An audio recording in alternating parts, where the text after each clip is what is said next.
বিসমিল্লাহির রহমানির রহিম। ইলা ওয়ালডিন একজন জ্ঞানী ব্যক্তি, তিনি বলেছেন যে ভাগ্য আমাদের সকলের দুয়ারে আসে, কিন্তু এই ভাগ্যকে কিন্তু আমরা ধরে রাখতে পারি না।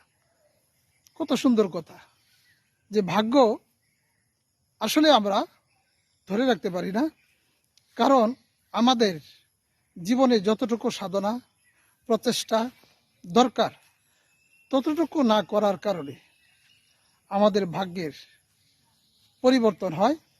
আমরা যা পাওয়া দরকার তা পাই না। আমরা যতটুকু সুখের দরকার ততটুকু পাই না, পরিবর্তে আসে দুঃখ।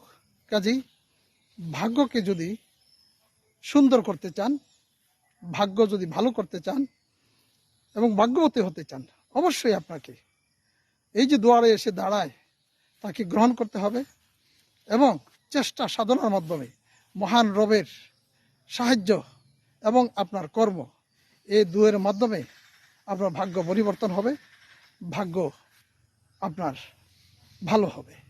আল্লাহ পাক যেন আমাদের সকলকে সৌভাগ্যবান হিসাবে কবুল করেন এবং চেষ্টা সাধনার মাধ্যমে সে ভাগ্যকে সুন্দর পর্যায়ে নিয়ে আসার এবং ভাগ্যবতী হওয়ার, ভাগ্যবান হওয়ার তৌফিক দান করেন। আমিন। আসসালামু আলাইকুম ওয়া রাহমাতুল্লাহি ওয়া বারাকাতুহু।